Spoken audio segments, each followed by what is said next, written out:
Seveda se udeležim vseh volitev, to je le praznik demokracije, tokrat pa sploh, ker se po 11 letih menja lokalna oblast, če tako rečem. Želim jim vse dobro, upam, da bodo pravi izvoljeni in da bo Krško lepo in boljše mesto. Pričakujete velike spremembe? Niti ne. Čeprav seveda želimo pa si, da bo kaj boljše, ne. Upam, da bomo zbrali pravega župana, predvsem pričakujemo strokovnost, razvojnost in skrb za okolje, ki mislim, da se v tem momentu premalo posveča.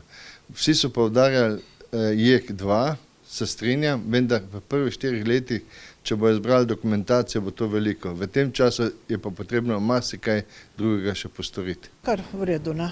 Kar precej je tega, ampak prav je tako, da se odločimo prav za nas. Ja. Pa pričakujete drugi krog morda? Pa se skoraj, da bi pričakovala, ja. Ja, no, če ne bo treba še enkrat, ne. Ni težka izbira.